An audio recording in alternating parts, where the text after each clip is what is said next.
ਵਾਹਿਗੁਰੂ ਜੀ ਕਾ ਖਾਲਸਾ ਵਾਹਿਗੁਰੂ ਜੀ ਕੀ ਫਤਿਹ। ਪਰਮ ਸਨਮਾਨਯੋਗ ਸਤਿਗੁਰਾਂ ਦੇ ਚਰਨਾਂ ਵਿੱਚ ਜੁੜ ਮਿਲ ਬੈਠੇ ਰੱਬ ਰੂਪ ਗੁਰਮੁਖ ਸਤਸੰਗੀ ਜਨ, ਸਤਿਗੁਰੂ ਜੀ ਦੀ ਬਖਸ਼ਿਸ਼ ਮਹਿਰਾਮਤ ਦਾ ਸਦਕਾ ਗੁਰੂ ਦਰ ਤੇ ਜੁੜਨ ਦਾ ਸੁਭਾਗ ਸਮਾਂ ਨਸੀਬ ਹੋਇਆ। ਸਤਿਗੁਰੂ ਜੀ ਦੀ ਇਲਾਹੀ ਅੰਮ੍ਰਿਤਮਈ ਬਾਣੀ ਦਾ ਕੀਰਤਨ ਗੁਰੂ ਕੇ ਪਿਆਰੇ ਕੀਰਤਨੀਆਂ ਪਾਸੋਂ ਆਪ ਜੀ ਨੇ ਸਰਵਣ ਕੀਤਾ। ਸਤਿਗੁਰੂ ਜੀ ਦੇ ਚਰਨਾਂ ਵਿੱਚ ਬਹਿ ਕੇ ਸਤਿਗੁਰੂ ਦੀ ਬਾਣੀ ਦੁਆਰਾ ਵਾਹਿਗੁਰੂ ਨਾਲ ਜੁੜਨ ਦਾ, ਸਾਂਝ ਪਾਉਣ ਦਾ ਨਿਮਾਣਾ ਜਿਹਾ ਉਪਰਾਲਾ ਕਰ ਰਹੇ ਹਾਂ। ਸਤਿਗੁਰੂ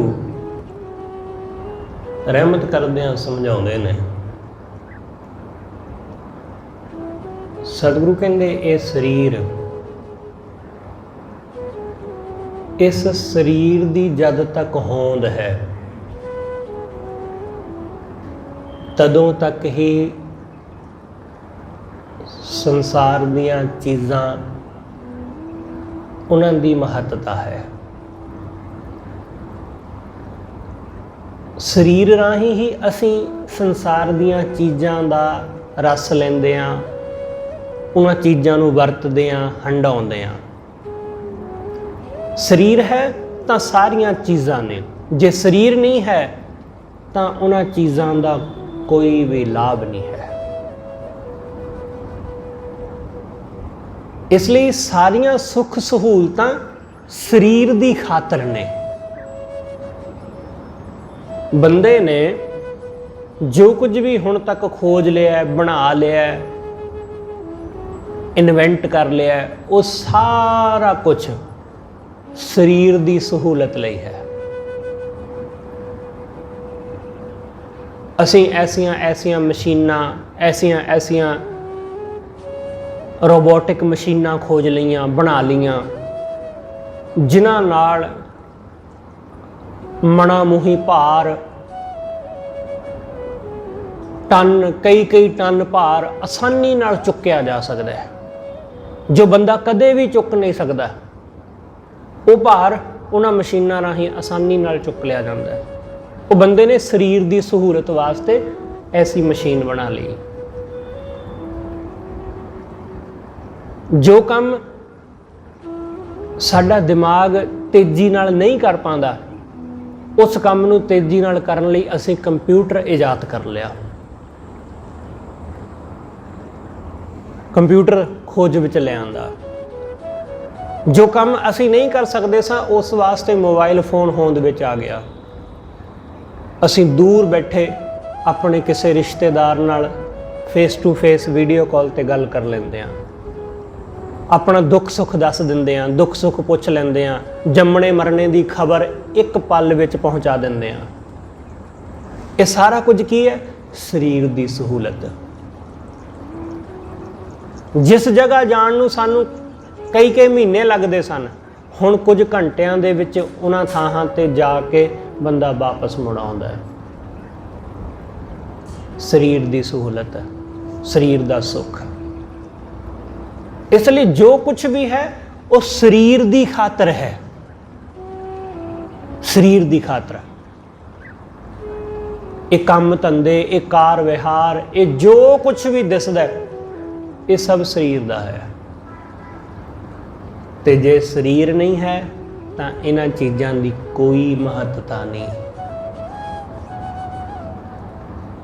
ਗੱਡੀਆਂ ਹੈਗੀਆਂ, ਜੇ ਸਰੀਰ ਹੀ ਨਹੀਂ ਬਚਿਆ ਤਾਂ ਉਸ ਗੱਡੀ ਦਾ ਕੀ ਲਾਭ?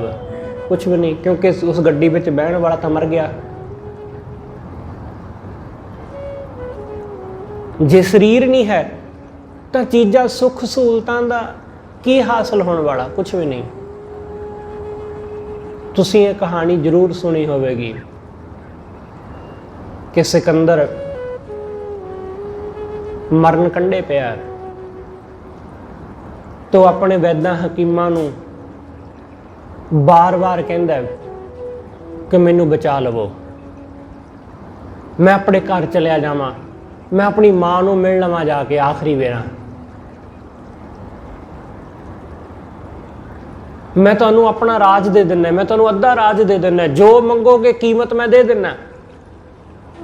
हुण जिस राज नूं हासिल करन लई उसने पता नहीं किन्नियां क दा कतल कीता, किन्नियां क दे सिर कुचले, किन्नियां क जंगां लड़ियां ते बहुत वड्डा साम्राज खड़ा कीता। उस सिकंदर नूं मरन वेले इस तरह गिड़गड़ाउंदियां देखिया गया। जिहदी तलवार अगे वड्डे वड्डे भी झुक जाते सन, वो खुद झुकिया होया हथ जोड़े नज़र आया आखिरी वेले कि मैनू कुछ घड़ियां दे दिओ, कुछ पल दे दिओ कि मैं अपने परिवार विच पहुँच जावां, इहदे बदले मैं सब कुछ दे देवांगा। क्योंकि उसनूं ये गल समझ आ गई कि शरीर है तो सब कुछ है, राज है तां जे शरीर है, सुख सहूलतां ने तां जे शरीर है। इसलिए शरीर करके चीज़ां दी इंपॉर्टेंस है, सिर्फ शरीर करके, इस तो बिना होर कुछ नहीं। अज दे इस शब्द अंदर गुरु अर्जुन दे महाराज रहमत करके सानू यही गल समझाउंदे ने। सतगुरु कहंदे ते बैरागी कहाँ समाए। वो बैरागी जो इस शरीर दे अंदर वसदा है, जो मेरे शरीर अंदर, तुहाडे शरीर अंदर, सब दे शरीर अंदर वसदा है, जिहदी वजह करके साडा शरीर तुरिया फिरदा है, जिहदी वजह करके असीं गल्लां बातां करदे हां, जिहदी वजह करके असीं एक दूसरे नूं मिलदे हां, जिहदी वजह करके असीं खांदे पींदे हां, संसार विच विचरदे हां, जो साडे शरीर अंदर वसिया है, जिस नूं असीं वख-वख नाम दित्ते ने। कोई उहनूं जिंद कहंदा है, कोई उहनूं जान कहंदा है, कोई उहनूं आत्मा कहंदा है। वख-वख नाम ने वख-वख लोकां ने अपने हिसाब नाल अपनी समझ मुताबक दित्ते ने। सतगुरु कहंदे ओ कित्थे चलिया जांदा है, वो जीव आत्मा वो कित्थे चलिया जांदा है, किसे नूं नहीं पता इस गल दा। ते वैरागी कहाँ समाए, सतगुरु कहंदे कित्थे समा गया वो। जदों असीं किसी आदमी की लाश देखते हैं तो उसकी लाश देख के बिल्कुल भी ख्याल नहीं आता कि हाले कल की तो गल है, मैं इस आदमी नूं मिलिया सा, चंगा भला सी, तुरदा फिरदा सी, अचानक इसनूं की वापर गया, इहदे विच कुछ सी जो निकल गया, इहदे विच कुछ मौजूद सी जो खत्म हो गया। सतगुरु कहते वो कित्थे गई, वो चीज़, वो जिंद, वो जीवात्मा कित्थे गया, असीं कदे नहीं दस पाते। असीं बहुत सारिया कथा कहानियां बनाइया हुई ने कि बंदा मर के नरक जाता है या स्वर्ग जाता है। असीं बहुत सारिया गल्लां मिथियां हुई ने, मनोकल्पित कीतियां हुई गल्लां ने कि बंदा जूना विच जाता है, की हुंदा है ये कोई नहीं जानता। वो जिंद कित्थे गई किसी नूं पता ही नहीं चलिया। घर दे जी उस बंदे दे कोल बैठे सन, उन्होंने वेख रहे सन, उहदियां गल्लां सुन रहे सन, सारा टब्बर उहदे मंजे दे आले दुआले बैठा सी, पर किसी नूं नज़र नहीं आया कि उस शरीर दे विचों कुछ निकल गया। वो बोलदा बोलदा, वो गल्लां करदा करदा तुर गया, घर दे जी कोल बैठे रह गए, उन्होंने हत्थां विचों निकल गया। सतगुरु कहते किसे ना देनी भेत, किसी नूं भेत भी ना दिता। सतगुरु कहते ते बैरागी कहाँ समाए, वो कित्थे समा गया। तिस बिन तू ही दुहेरी री, सतगुरु कहते उस तो बिना तू दुहेली, ये देही, ये साडी देही, उस जिंद तो बिना, उस जीव आत्मा तो बिना ये दुहेली है, दुखी है। उहदे तो बिना साडे शरीर की हालत की हुंदी है। जिस बंदे दे शरीर विचों जान निकल जाती है उस बंदे दे शरीर का पिछे हाल की हुंदा है? कुछ ही समय बाद उहदे शरीर की हालत बिल्कुल बदल जाती, उहदा शरीर का रंग पीला पैण लग जाता है, उहदा मास उहदियां हड्डियां नालों अलग होण लग जाता है, जुदा होण लग जाता है। जे तुसी मरे हुए प्राणी नूं छूह के देखिया होवे तो ऐसा भी हुंदा है कि जदों तुसी उहदे शरीर नूं छूहोगे ना तो मास तुहाडे हत्थ दे नाल ही लथण लग जाता है। वो प्राणी जिहड़ा थोड़ी देर पहलां बिल्कुल ठीक सी, क्योंकि हुण खून ठंडा हो गया, जदों तक वो जिउंदा सी उदों तक शरीर विच खून गर्म सी, गर्मी मौजूद सी अंदर। वो मर गया तो शरीर ठंडा हो गया। जो ऊर्जा, जिहड़ी चीज़ उहदे अंदर ऊर्जा पैदा कर रही सी, उहनूं जिउंदे रखण वास्ते जो उहदे अंदर अगन पैदा हो रही सी, वो ठंडी हो गई। साडे वास्ते कुछ चीज़ां जरूरी ने। साडे शरीर दे विच एक टैंपरेचर है, वो जरूरी है। जे उस तो हेठां साडा टैंपरेचर जांदा है तां भी साडे लई खतरनाक है, जे उस तो उपर जांदा है तां भी साडे लई खतरनाक है। शरीर ठंडा पै जाए तां मौत हो जाती है, शरीर गर्म हो जाए बहुत ज़्यादा तां भी मौत की संभावना हो जाती है। सानू बुखार 100 होवे, 101 102 होवे तां ते वो थोड़ा वध जाए 103 104 5 6 तां लोग घबरा जाते हैं। क्यों? क्योंकि इन्ना टैंपरेचर ये मौत में बदल सकता है। इन्ना बुखार चंगा नहीं। हाँ ठीक है, 100 101 102 हो गया, कोई गल नहीं, इसका इलाज हो जाएगा।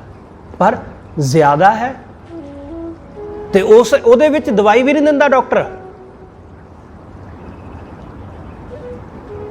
डॉक्टर कहते इंजैक्शन नहीं दे सकते। हाँ थोड़ी बहुत हल्की फुल्की दवाई देवांगे, थोड़ा बुखार घटेगा, फिर अगे ट्रीटमेंट करांगे, क्योंकि जे इत्थे इहनूं दवाई दित्ती तो इहदी मौत हो जानी है। इसलिए एक सीमा है, उस सीमा तो हेठां जावांगे तां भी मौत है, उस सीमा तो उतां जावांगे तां भी मौत है। उस संतुलन विच शरीर रहिंदा है। संतुलन, उहदे तो बाहर गए तो मौत है। इसलिए जदों असीं जांदे हां इस दुनिया तो साडा शरीर रह जांदा है पिछे, तां ओह ठंडा पै जांदा है, पीला पै जांदा है। जो साडे ज्वाइंट हुंदे ने वो बिल्कुल आकड़ जाते हैं, साडियां बाहां साडियां लत्तां गोडे वो बिल्कुल सीधे हो जाते, वो मुड़ते नहीं। फिर सतगुरु कहते ये शरीर दुखी हुंदा है। इसलिए मर चुके प्राणी के कपड़े कई बार उतरते नहीं, उन्होंने पाड़ना पै जाता है, उन्होंने पाड़ना पैंदा है, क्योंकि वो शरीर आकड़ गया। हुण हड्डियां बिल्कुल सीधियां हो गई ने, हुण वो जॉइंट मुड़ते नहीं होते। इस करके सतगुरु कहते तिस बिन तू ही दुहेरी री, साडे शरीर विचों जिंद निकल गई तो उस जिंद दे निकल जाण तो बाद ये देही दुहेरी दुखी हो गई, दुखी हो गई। हुण उहदे तो बिना ये कुछ नहीं है, हुण जिंद तो बिना ये शरीर कुछ नहीं। इसलिए इस जिंद शरीर नूं जल्दी जल्दी छेती छेती इस शरीर का संस्कार कर देना जरूरी हो जाता है, क्योंकि इनू होर थोड़ी देर रखिया तो ये बदबू आएगी, इनू होर थोड़ी देर रखिया तो ये दूसरिਆਂ नू भी प्रभाव पा सकता है, दूसरे ਇਹਦੇ ਵਿੱਚ जर्म पैदा होणगे वो दूसरिਆਂ ਦੇ उत्ते प्रभाव पा सकते हैं। इसलिए छेती छेती उसका संस्कार कर देंगे असी लोग। सतगुरु कहते जदों इस शरीर विचों जिंद निकल जाती तो ऐसा ही हुंदा है। उनकै संग तू करती केल। सतगुरु कहते है मेरी देही, जदों तक तेरे अंदर जिंद मौजूद सी ना उदों तक तू बड़े आनंद माणदी सी। जदों साडे शरीर अंदर वो आत्मा मौजूद सी, असी नचदे फिरदे सां, केल करदे, बड़ियां खुशियां मना रहे सां, इधर उधर झूम रहे सां, खा पी रहे सां, अपने काम धंधे कर रहे सां। सतगुरु कहते उनके संग तू करती केल, इस जिंद दे संग, इस आत्मा दे संग तू बड़े केल करदी सी, बड़े अंध चोज कर रही सी। उनके संग हम तुम संग मेल। ਸਤਿਗੁਰੂ ਕਹਿੰਦੇ ਉਸ ਦੇਹੀ ਦੇ ਨਾਲ, ਉਸ ਜਿੰਦ ਦੇ ਨਾਲ ਮੇਲ ਸੀ, ਹਮ ਤੁਮ ਸੰਗ ਮੇਲ, ਕਿ ਮੇਰਾ ਤੇ ਤੇਰਾ ਜਿੰਦ ਦਾ ਅਤੇ ਸਰੀਰ ਦਾ ਮੇਲ ਹੈ। ਮੇਲ ਹੀ ਤਾਂ ਹੈ ਦੋਨੋਂ ਇੱਕਮਿਕ ਹੋਏ ਹੋਣ, ਦੋਨੋਂ ਇੱਕਮਿਕ ਨੇ ਤਾਂ ਹੀ ਮੇਲ ਹੈ। ਜਦੋਂ ਜਿੰਦ ਵੱਖਰੀ ਹੋ ਗਈ ਤਾਂ ਕਹਾਣੀ ਖਤਮ। ਅਸੀਂ ਬਿਲਕੁਲ ਇੱਕਮਿਕ ਹੁੰਦੇ ਹਾਂ ਸਰੀਰ ਦੇ ਨਾਲ, ਬਿਲਕੁਲ। ਸਤਿਗੁਰੂ ਕਹਿੰਦੇ ਮੇਰਾ ਇਸ ਦੇਹੀ ਦਾ ਅਤੇ ਇਸ ਆਤਮਾ ਦਾ, ਦੋਨਾਂ ਦਾ ਮੇਲ ਸੀ ਬਹੁਤ ਗੂੜਾ।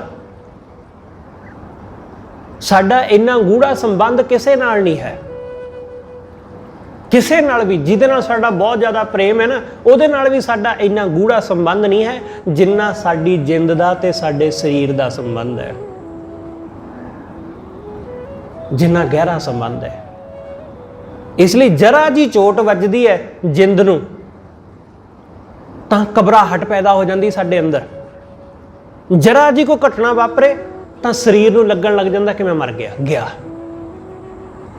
ਜਰਾ ਜੀ ਕੁਝ ਘਟਨਾ ਵਾਪਰੀ, ਜਰਾ ਜਿਹਾ ਕੋਈ ਬੰਦਾ ਬਿਮਾਰ ਹੋਇਆ ਤੇ ਉਹਨੂੰ ਲੱਗਿਆ ਕਿਤੇ ਮਰ ਨਾ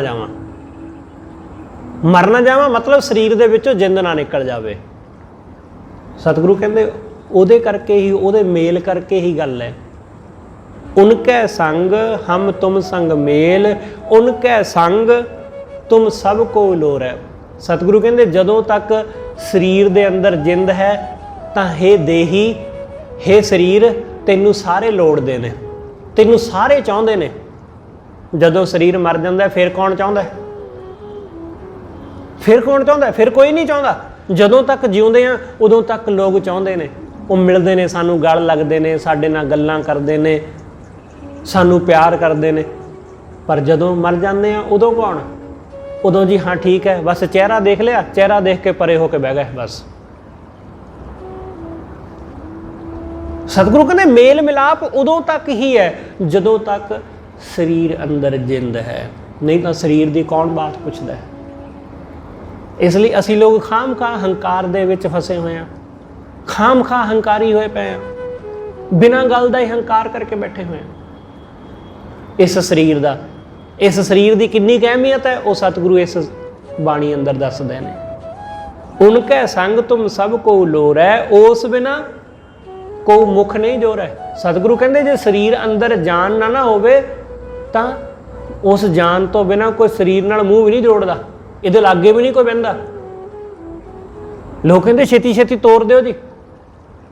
ਸਤਿਗੁਰੂ ਕਹਿੰਦੇ ਜਬ ਲਗ ਤੇਲ ਦੀਵੈ ਮੁਖ ਬਾਤੀ ਤਬ ਸੂਝੈ ਸਭ ਕੋਈ। ਜਦੋਂ ਤੱਕ ਦੀਵੇ ਦੇ ਵਿੱਚ ਤੇਲ ਹੈ ਤੇ ਦੀਵੇ ਦੇ ਮੁਖ ਵਿੱਚ ਹੈ ਬੱਤੀ ਤੇ ਉਹ ਦੀਵਾ ਹੈ ਜਗ ਦਾ, ਉਦੋਂ ਤੱਕ ਸਭ ਸੂਝੈ, ਸਭ ਰੌਸ਼ਨੀ ਹੈ, ਸਭ ਪਾਸੇ ਚਾਨਣ ਹੈ। ਤੇਲ ਜਲੈ, ਤੇਲ ਜਦੋਂ ਸੜ ਜਾਂਦਾ ਹੈ। ਬਾਤੀ ਠਹਿਰਾਨੀ, ਬੱਤੀ ਕੱਲੀ ਰਹਿ ਜਾਂਦੀ ਹੈ। ਰੂੰ ਦੀ ਬੱਤੀ ਕੱਲੀ ਰਹਿ ਗਈ, ਅੱਧੀ ਕ ਸੜ ਗਈ, ਅੱਧੀ ਕ ਬਚ ਗਈ। ਤੇਲ ਜਲੈ ਬਾਤੀ ਠਹਿਰਾਨੀ, ਸੂਨਾ ਮੰਦਰ ਹੋਈ, ਘਰ ਸੁੰਨਾ ਹੋ ਗਿਆ।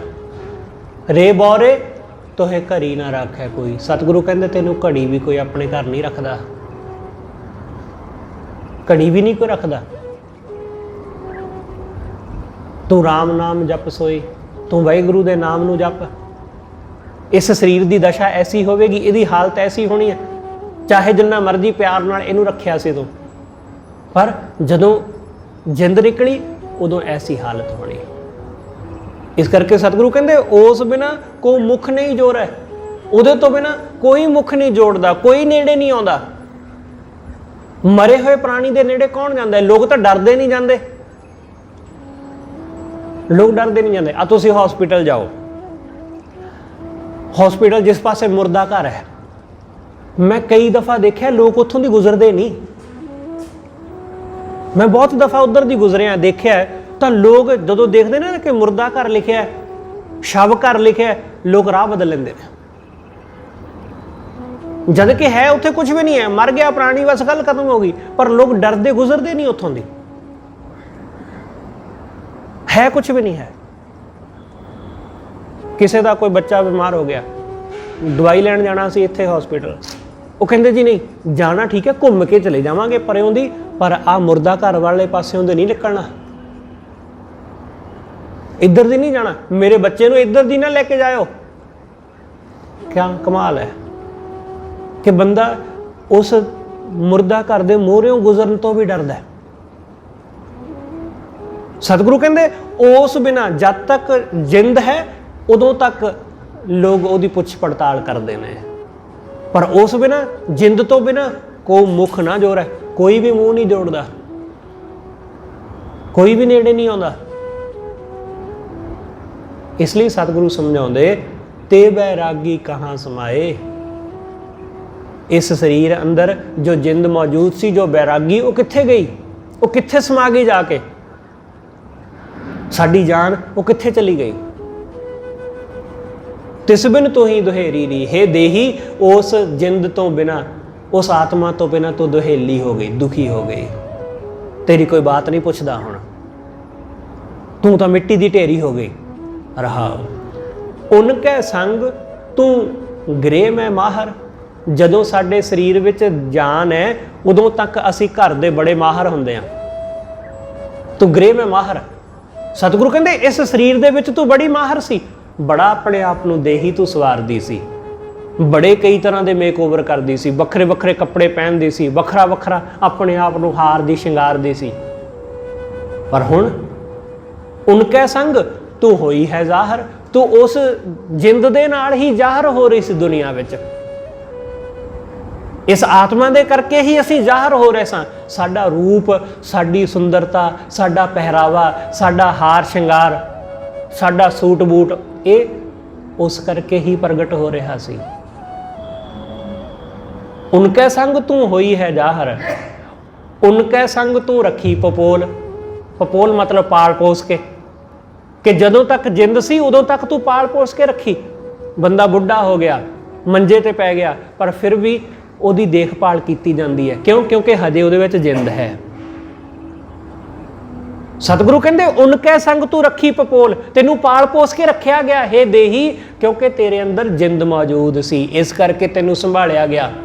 पर जिस दिन उस बजुर्ग आदमी दे अंदरों जिहड़ा कई समय, काफ़ी समय तो, कई महीनों तो बिस्तर ते पिया सी, जिस दिन जिंद निकली उस दिन ਉਹਦੀ पालना पोसना खत्म,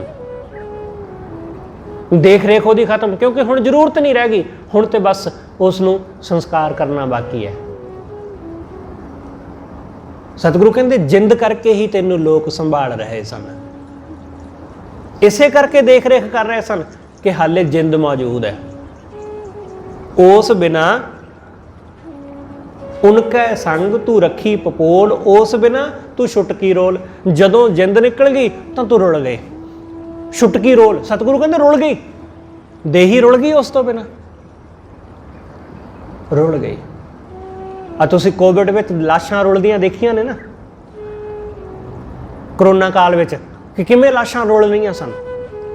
जदों तक बंदा जिउंदा सी उदों तक उहदी पुछ पड़ताल सी, पर जिवें ही जान निकली तो किसी ने पुछ पड़ताल ना करी। लोग कहंदे जी देखण दी भी लोड़ नहीं। अपने धीआं पुत्तां ने मना कर दिता अपने प्यो की लाश नूं चुकण तो, होरनां ने आके चुक्या, उन्होंने कहा जी बारों बार ही लै जाओ, सानू जरूरत ही नहीं देखण दी। ठीक है, हॉस्पिटल च खत्म हो गया, हॉस्पिटल तो सीधा ही शमशान ते लै जाओ, बस उत्थे आ जावांगे देखण वास्ते। ऐसा नज़ारा देखिया तुसीं, ऐसियां गल्लां अक्सर सुनियां कि आ कुछ वापरिया। सतगुरु कहंदे जिंद तो बिना ये शरीर रुल गया, उस बिना तू छुटकी रोल। उनके संग तेरा मान महत, जब तक जिंद सी उदों तक ही देही तेरा मान सी, तेरा मान महत सी। लोग डरते सन कि फलाना बंदा बड़ा रोब वाला है, जान निकल गई तो कौन डरदा है, क्योंकि हुण है ही नहीं पिछे रोब वाला बंदा ही नहीं बचिया। लोग डरते सन, नेड़े नहीं सी आउंदे, डरदे बापू के कमरे च नहीं सी वड़दे लोग कि बापू का रोब बड़ा है, वह खुंडा बड़ा है, वो हत्थ च रखता है हर वेले। पर हुण जिंद निकली तो काहदा रोब, कुछ भी नहीं। सतगुरु कहंदे उनके संग तेरा मान महत, उनके संग तुम साक जगत। इस जिंद करके ही साडे साक, साडे संबंध सन जगत नाल, साडे संबंध सन। जदों तक असीं जिउंदे हां साडे साक संबंध उदों तक ही ने। जदों कोई इस्त्री बच्चे नूं जन्म दिंदी है तो वो माँ बनती है।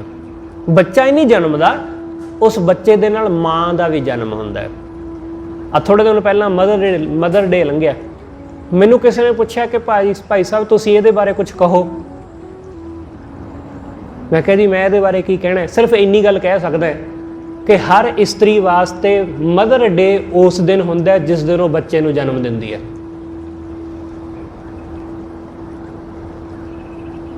क्योंकि वो उस दिन माँ बनी। मदर डे ये तो एक दिन मना लिया गया, रख लिया गया कि हाँ इस दिन माँ का दिन है जी, पर माँ का दिन वो है जिस दिन मैं जम्मिया, जिस दिन तुसी जम्मे, उस दिन साडी माँ बनी। उस नूं मदर डे कहंदे ने। इसलिए तुहाडे जन्म का दिन तुहाडे वास्ते मदर डे है। जिस दिन असी जन्मे उस दिन अपनी माँ नूं कहो कि हैप्पी मदर्स डे, क्योंकि उस दिन उसने सानू जन्मिया सी। जिस दिन कोई बच्चा जन्मदा है, माँ भी नाल जमदी है। माँ की ममता भी उस दिन पैदा हो जाती है जिस दिन वो गर्भ धारण करती है। उहदा प्रेम, उहदा मोह उस दिन तो ही आरंभ हो जाता है अपने बच्चे नाल। ते जदों वो बच्चा इस दुनिया तो तुर जाता है, असी समझते हैं कि सिर्फ बच्चा मरिया, नहीं, उस बच्चे दे नाल माँ भी मर जाती है, क्योंकि उस बच्चे दे जन्म नाल ही वो पैदा हुई सी। वो सिर्फ एक स्त्री रह जाती है, सिर्फ एक औरत रह जाती है, माँ नहीं रहिंदी, क्योंकि माँ तो उस बच्चे करके ही सी। आदमी बाप नहीं रहिंदा उस वक्त, क्योंकि बाप उस बच्चे करके ही बनया सी वो। इसलिए साडे साक संबंध उन्नी देर तक ही ने जिन्नी देर तक ये शरीर है। सतगुरु कहंदे उनके संग तुम साक जगत, तेरे साक इस जगत नाल इस शरीर दे अंदर मौजूद जिंद करके ने।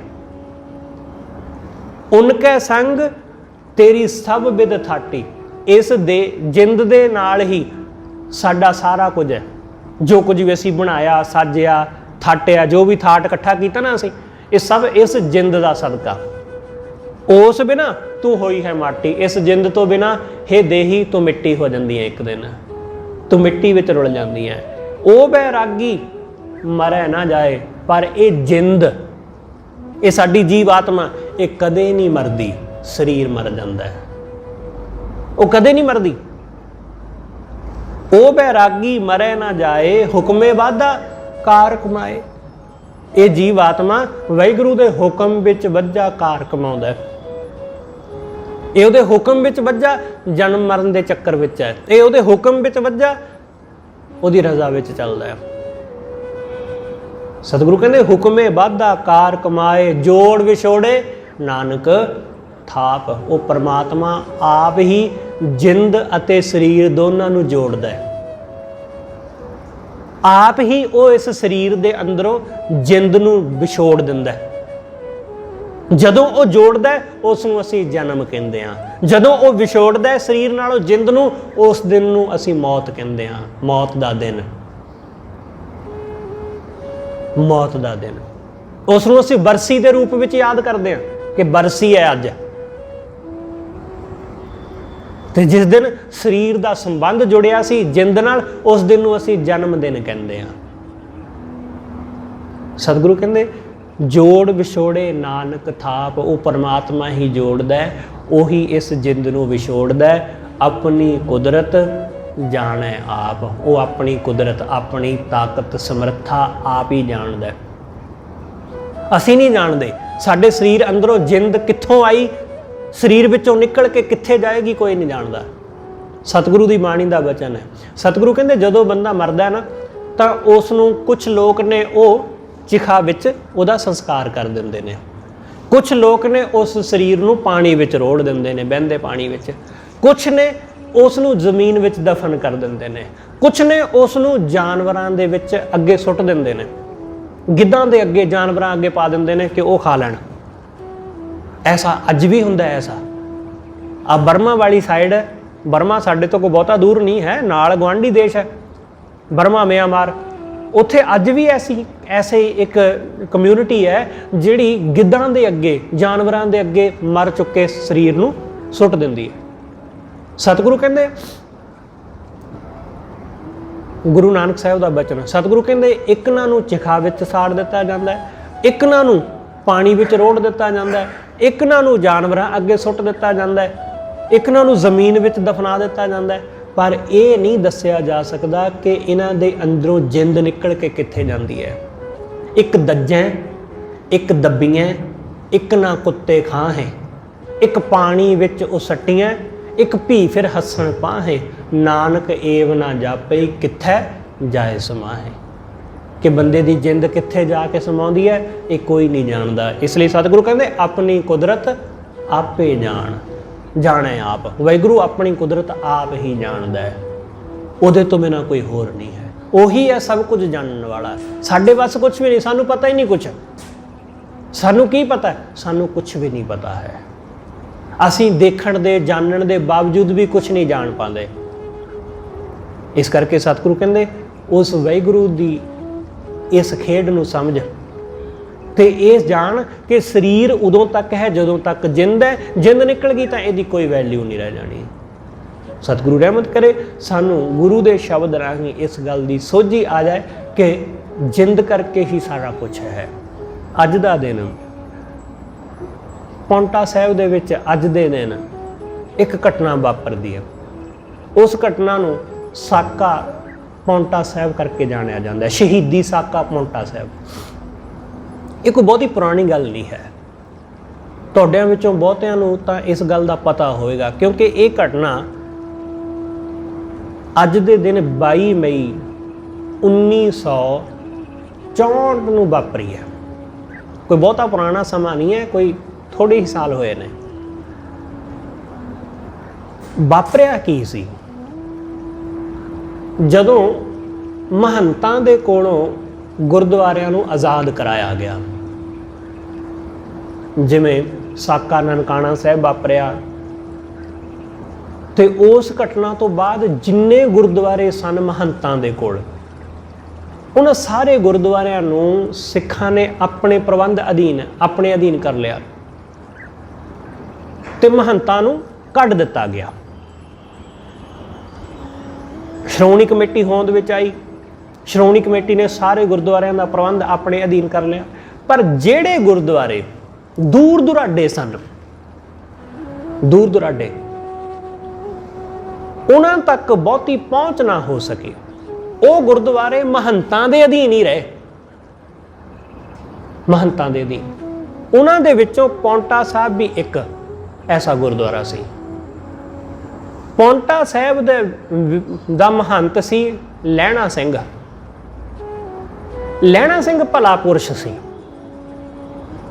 लहणा सिंह नूं जदों पता चलिया कि सारे गुरुद्वारे श्रोमणी कमेटी के अधीन ने ते उन्होंने इन्हां दा प्रबंध जिहड़ा है अपने हत्थां विच लिया, तां लहणा सिंह पौंटा साहिब दीयां चाबियां लैके आप अमृतसर साहिब आया।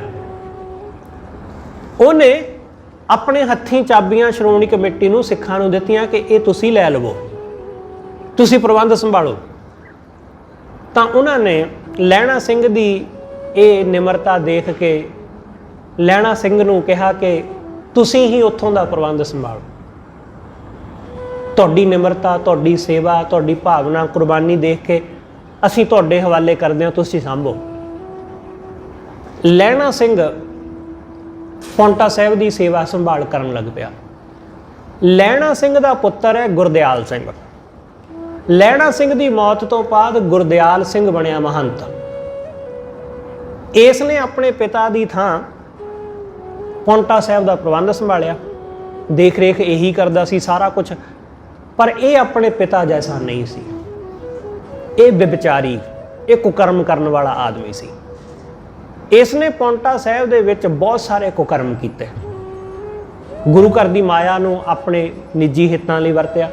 फिर समा आया कि पौंटा साहिब जदों हिमाचल दे अधीन आ गया, पंजाब दे टुकड़े कर दिते गए तो पंजाब हिमाचल विच बदल गया, पहाड़ी इलाका हिमाचल नूं दे दिता गया, हिमाचल बना दिता गया उहदा। तां ये पंजाब नालों टुट के हिमाचल दे विच हिमाचल सरकार दे अधीन आ गया। तां जिहड़ा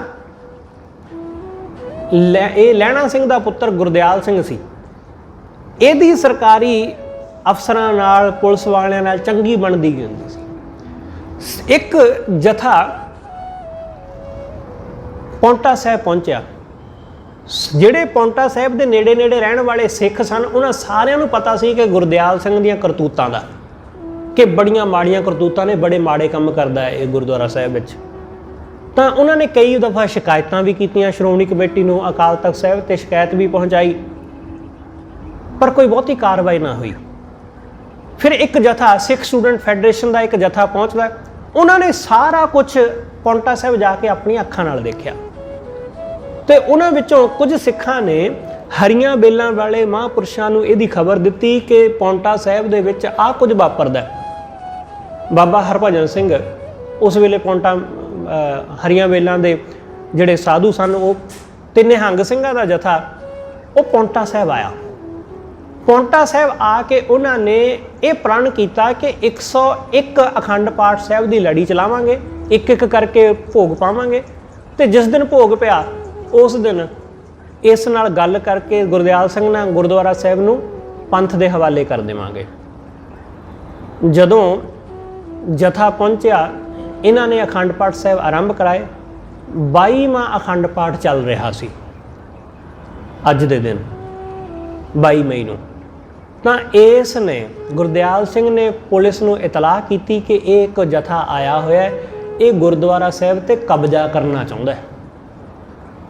ਇਹ ਗੁਰਦੁਆਰਾ ਸਾਹਿਬ ਤੇ ਕਬਜ਼ਾ ਕਰਨ ਆਇਆ। ਇਹਨਾਂ ਦੇ ਕੋਲ ਹਥਿਆਰ ਨੇ, ਨਿਹੰਗਾਂ ਦੇ ਕੋਲ ਹੁੰਦੇ ਹੀ ਨੇ, ਇਹਨਾਂ ਦੇ ਕੋਲ ਹਥਿਆਰ ਨੇ।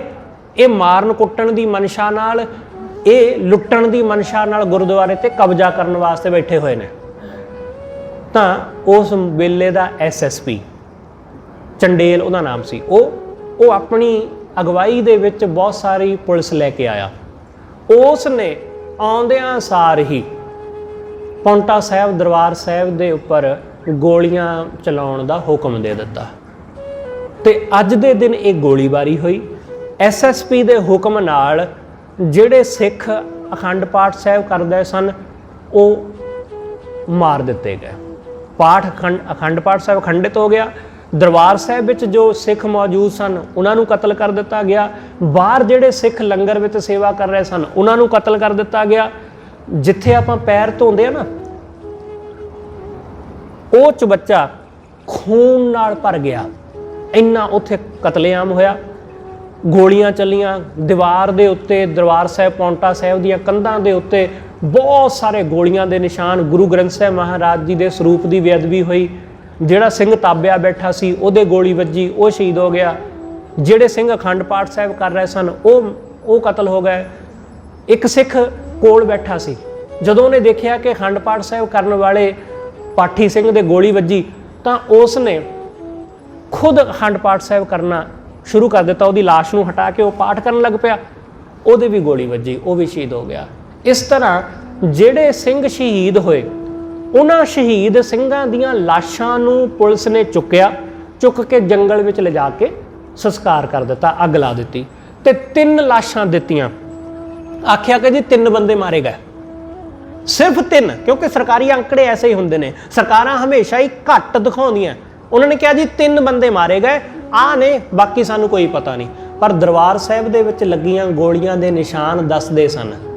ਚਬੱਚਾ ਜਿਹੜਾ ਪੈਰ ਧੋਣ ਵਾਲਾ ਜਿਹੜਾ, ਉਹ ਦੱਸਦਾ ਸੀ ਕਿ ਇਹ ਖੂਨ ਨਾਲ ਭਰਿਆ ਹੋਇਆ, ਕਿ ਇੱਥੇ ਕਿੰਨੀ ਕੁ ਕਤਲੋਗਾਰਤ ਹੋਈ ਹੋਵੇਗੀ। ਬਹੁਤ ਸਾਰੇ ਲੋਕ ਉੱਥੇ ਸਿੱਖ ਸ਼ਹੀਦ ਹੋਏ।